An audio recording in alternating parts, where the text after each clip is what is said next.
देखिए बच्चों, अपनी एक्सरसाइज 3.2 का क्वेश्चन नंबर 14 और एक्सरसाइज 3.2 का जो क्वेश्चन नंबर 14 है वेरी वेरी इंपॉर्टेंट क्वेश्चंस में गिना जाता है। ध्यान से पढ़ना इस क्वेश्चन को, इंपॉर्टेंट क्वेश्चन है ये आपका, थोड़ा अलग क्वेश्चन है। अब तक जो हमने पढ़ते आए हैं उनसे थोड़ा अलग है ये क्वेश्चन, बढ़िया क्वेश्चन है, अच्छे से समझना इनको। देखिए इस क्वेश्चन में आपको दे रखा है, यदि एक अवयव दे रखा है, चाहे कुछ भी अवयव हो, ये आपका गुणा ए बराबर आता है एक नया अवयव, चाहे ऐसा भी अवयव हो, ये अवयव तो है, तो इस ए का मान ज्ञात कीजिए। जो ये वाला ए है इसका मान ज्ञात करना है। तो भाई इस ए का मान ज्ञात करने के लिए देखो इसके गुणा में है ये वाली बात, इधर भेजेंगे बराबर की, इधर तो किस में जाएगी, भाग में। तो मैंने अवयव का भाग करना सिखाया क्या आपको? बिल्कुल नहीं सिखाया है।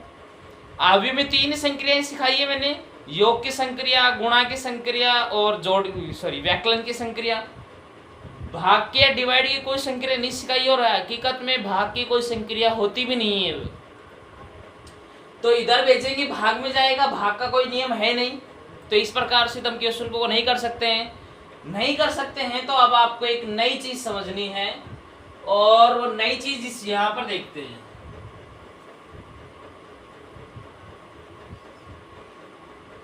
एग्जाम्पल सीखना है का। कैसे सीखोगे बेटा? कि मैंने एक बात बताई थी आपको कि 2 अवयवों का जब आप गुणा करते हो तो गुणनफल जो अवयव प्राप्त होता है वह पहले अवयव की पंक्ति ग्रहण करता है और दूसरे अवयव का स्तंभ ग्रहण करता है। जैसे कि मैं एक अवयव ले लिया जो कि 2 गुणा 3 क्रम का है, इसका गुणा कर रहे हैं। दूसरा अवयव जो कि 3 गुणा 1 क्रम का है, तो जो बनने वाला नया अवयव है वो किस क्रम का होगा, किस ऑर्डर का होगा। तो ये बात मैंने वहां पर सिखाई थी आपको कि यदि कोई 2 अवयव आपस में गुणन होते हो तो गुणनफल के पश्चात जो अवयव प्राप्त होता है वह पहले अवयव की पंक्ति और दूसरे अवयव के स्तंभों का ऑर्डर लेता है। तो पहले अवयव में पंक्ति कितनी है बेटा? 2, और दूसरे अवयव में स्तंभ कितने हैं? 1। तो इसका ऑर्डर क्या बनेगा? पंक्ति तो है अपने पास में 2 और स्तंभ है आपके पास में 1। समझ में आया कुछ? इनकी गुणन की जहां संक्रिया पढ़ाई थी मैंने वहां पर साफ साफ नोट करवाया था कि जब 2 अवयव का गुणन किया जाता है तो गुणनफल अवयव पहले अवयव की पंक्ति ग्रहण करता है और दूसरे अवयव के स्तंभों की संख्या को ग्रहण करता है। तो जो बनने वाला अवयव होगा वो 2 गुणा 1 क्रम का होगा। देखो एक और एग्जांपल लेते हैं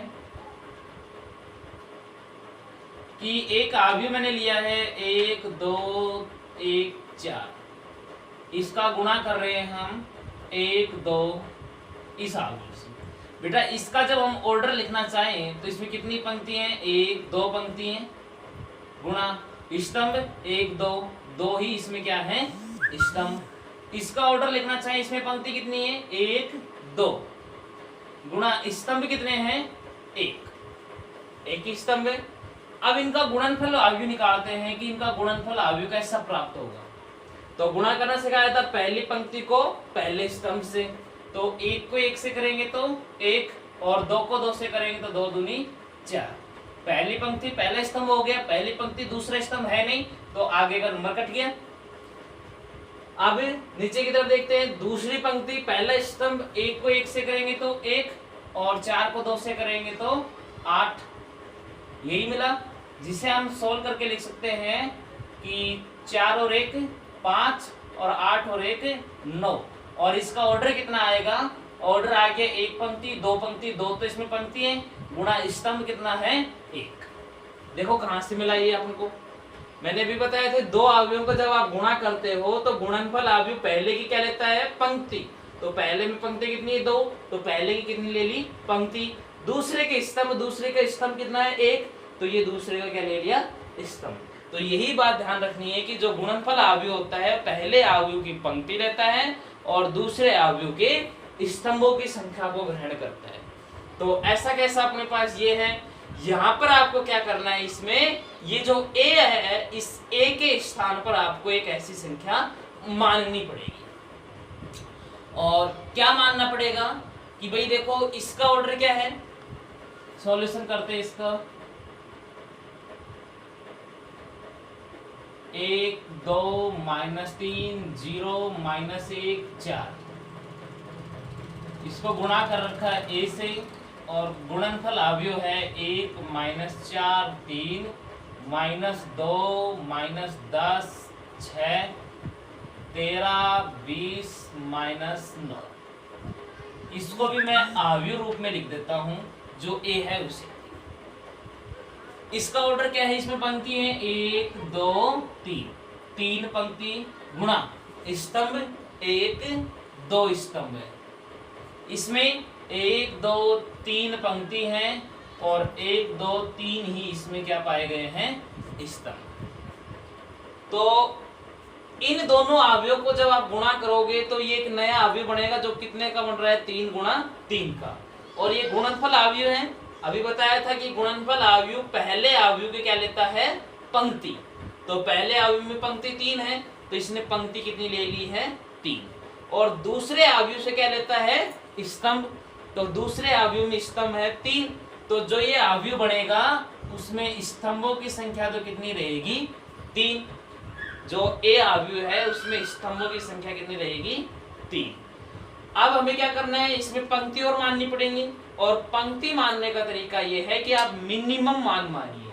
जैसे कि ये 2 × 3 3 × 2 का है, तो इसमें 2 स्तंभ है, तो इसमें जो स्तंभ है वो इसके बराबर मान लेंगे। अब 2 स्तंभ होंगे और इसमें 3 पंक्ति होंगे। अब देखो इनका गुणा करने पर पहले की पंक्ति 3, दूसरे का स्तंभ 3। पहले की पंक्ति लेता है और दूसरे का स्तंभ लेता है। तो अब जो ये ए अवयव वो हम इस प्रकार से मानेंगे, माना अवयव ए बराबर, इनकी कैसा अवयव मानना है, 2 × 3 का, 2 × 3, इनमें 2 पंक्ति हो और 3 हो उसमें स्तंभ। तो मान लेते हैं A B C D E F। देखिए 1 2 पंक्ति हैं, 1 2 3 इसमें क्या पाए गए हैं, स्तंभ। और हमें सभी अवयव A B C D E F के आपको निकालने हैं मान। तो वापस पहुंचिए यहाँ पर कि 1 2 -3 0 -1 4, इसका गुणा कर रहे हैं हम ए क्या मान लिया अब इस पर मैंने, A B C D E F। और गुणनफल अवयव क्या हो जाएगा इसका, 1 -2 13 -4 -10 20 3 6 -9। गुणनफल करते हैं और गुणा करना सिखाया था 2 अवयव का। पहली पंक्ति पहला स्तंभ, पहली पंक्ति है 1 को गुणा करेंगे a से तो a, और 0 को गुणा करेंगे d से तो 0। पहली पंक्ति पहला स्तंभ हो गया, पहली पंक्ति दूसरा स्तंभ। पहली पंक्ति में है 1 को गुणा करेंगे b से तो 1 × b, और 0 को e से करेंगे तो 0। पहली पंक्ति तीसरा स्तंभ, 1 को c से करेंगे तो c, और 0 को f से करेंगे तो 0। पहली पंक्ति के साथ सभी स्तंभों को कर लिया। अब हम करेंगे दूसरी पंक्ति पहला स्तंभ। दूसरी पंक्ति पहला स्तंभ का मतलब 2 को a से करेंगे तो 2a, और -1 को d से करेंगे तो माइनस का d। दूसरी पंक्ति दूसरा स्तंभ 2 को b से करेंगे तो 2b, और -1 को e से करेंगे तो -e। दूसरी पंक्ति तीसरा स्तंभ 2 को c से करेंगे तो 2c, और -1 को f से करेंगे तो -f। तीसरी पंक्ति पहला स्तंभ -3 को a से करेंगे तो -3a, और 4 को d से करेंगे तो प्लस का 4d। -3 को b से करेंगे -3b प्लस 4e। और तीसरी पंक्ति तीसरा स्तंभ -3 को c से करेंगे तो -3c, और 4 को f से करेंगे तो +4f इक्वल टू 1 -4 3 -2 -10 6 13 20 -9। अब कर देते हैं संगत अवयवों की तुलना करने पर। संगत अवयवों की तुलना करने का मतलब है a प्लस 0 किसके बराबर होगा? 1 के, क्योंकि a प्लस 0 बराबर 1, इसका मतलब a का मान हो गया है आपके पास में 1। इसी प्रकार से b प्लस 0 इसके बराबर होगा, क्योंकि b प्लस 0 बराबर -4, तो b का मान हो गया है -4। और c प्लस 0 बराबर 3, तो c का मान आ गया है 3। अब हम आगे की तरफ मान निकालते हैं, तो ये वाला अवयव इसके बराबर होना चाहिए,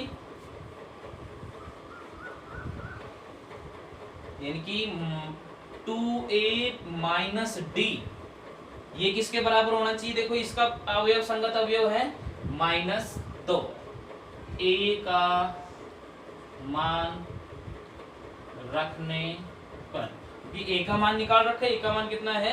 1, तो 2 गुणा 1 माइनस d बराबर 2, तो 2 माइनस d बराबर 2, उधर भेजेंगे तो d बराबर 2 माइनस 2, तो d का मान हो गया है 0। नेक्स्ट और निकाल सकते हैं, ये वाला मान इस -10 के बराबर होना चाहिए, यानी कि 2b माइनस e बराबर होना चाहिए -10 के। तो इसमें किसका मान रख देते हैं? b का मान रखने पर। b का मान कितना निकाल रखा है? -4, क्योंकि 2 गुणा -4 माइनस e बराबर -10, तो -8 माइनस e बराबर -10। e को उधर भेजेंगे, e प्लस का हो जाएगा, 10 को इधर भेज दीजिए, यहाँ माइनस का 8 है, ये 10 इधर आया तो प्लस का 10, तो e का मान हो गया है प्लस का 2। इसी प्रकार से इसकी तुलना इससे करेंगे, तो 2c माइनस f बराबर 6, और c का मान रखने पर। c का मान रखोगे तो 2 गुणा c का मान है 3 माइनस f बराबर 6, तो 6 माइनस f बराबर 6, f को उधर भेज देंगे तो 6 माइनस 6 बराबर f, तो f का मान भी अपने पास आ गया है 0। तो अतः